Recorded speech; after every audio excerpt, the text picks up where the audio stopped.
The Christian economist.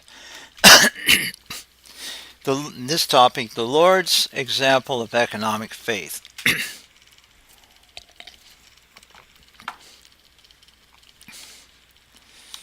The keeper of a temple the Lord and his disciples were visiting asked Peter if they paid temple tax. Peter said, "Yes." I suppose he thought that was that. Maybe it would have been a little white lie. Apparently, they had paid nothing because the scriptures make no note of it. No harm done. But you see, God knows our every thought, and so does Jesus, the Son of God. As everyone was going into the house where they were staying, while they were there, Jesus stopped Peter at the door and talked with him privately. Jesus asked Peter, "Who paid that temple tax?" Or rather, whom did the temple tax collect from? The natives or the foreigners? The answer was foreigners. Jesus said, "Then are the children free? Notwithstanding, lest we should offend them, go to the sea, and cast an hook, and take up the fish that first cometh up. And when thou hast opened his mouth, thou shalt find a piece of money. That take, and give unto them for me and thee." Matthew 17:26b through 27. To some, this seems like a fairy tale or children's make-believe bedtime story. Well, it's something the children would love. The story of Peter catching a fish with a coin in its mouth. But you see, that's actually a part of it. Quote, "And Jesus said, Verily I say unto you, except ye be converted and become as little children, ye shall not enter into the kingdom of heaven." Close quotes, Matthew 8:13. But this is an account of something that happened so that, among other things, you would grow in faith. First of all, the Lord stressed that the children are free, that the money was not something that was not something that they really needed. Then he revealed he knew that the temple people wouldn't be happy if Peter reneged. So the Lord does something wonderful for all of us. He gave us an example of the sort of faith we would need for our own finances. Do you think the fish was smart enough to scoop up a coin off the sea floor and bring it to Peter? But then there would be no need for the hook. Also, Peter was a fisherman, and if this was this was something he could relate to. Okay? Also, Peter was a fisherman, and this is something he could relate to. It was all let me just read that again. It was that all these things, Peter the fisherman, and the fish and the coin, were all, quote, working through God, unquote. God does things beautifully and fittingly. All of his work is fraught with meaning and purpose. If he decrees it, it is so. And if he designs it, it will come to pass.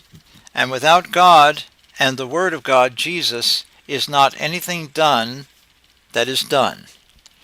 If it be so that it will ultimately accomplish his perfect will, which is in the immediate eternity to restore all things. Jesus kept emphasizing that according to your faith be it done unto you. It was late. They were at the place where they were staying, perhaps done for the day.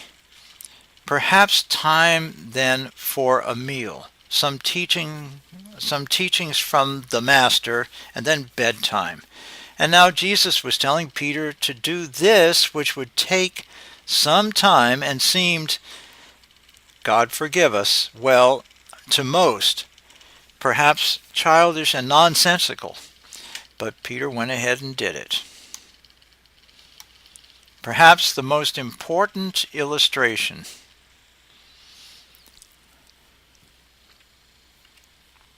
of the utterly miraculous in Christian economics, at perhaps considerable effort. And in doing so, he manifested into reality his belief in the Lord, the Lord's veracity, and the Lord as the Word of God, the wellspring of faith. And it was obedience to the instruction of the Word, Jesus himself. He could have refused. A lot of people would have suggested that since they were working without a salary, volunteer work, that it wasn't so serious. We know Peter did what the Lord told him to do, because the Bible would have mentioned more if he hadn't obeyed. It's seemingly a small thing, a coin, a fish, and a minor tax. But with God, small things can be important. It's an example, however small, of Christian economics working with faith in God. Don't think it's so strange that economics and faith could work together. All money systems and any effort of commerce or enterprise is all based on faith. Worldly faith in worldly monetary systems. So in a way, any of you already know what faith is. You couldn't have bought anything except the person at the case or register who took your money and gave you change or a credit receipt, or at least their employer actually believed that the money was valuable.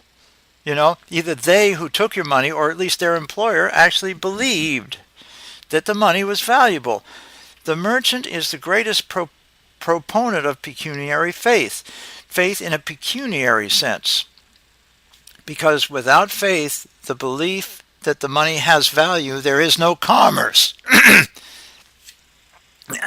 So without faith, the belief that the money has value, there is no commerce. So now you know. But that's pecuniary or monetary faith, worldly trust or belief in something as being valuable. But since the Lord wants to supply your needs, even financial ones, and he wants to protect the people from financial victimization, if you can let the Lord grow you in true faith, and then put that faith in God, then God can even supply your finances as well. According to your faith, be it done unto you. So here in the account of the fish and the coin is an example from the Lord himself about faith, and also the nature of faith with godly economics.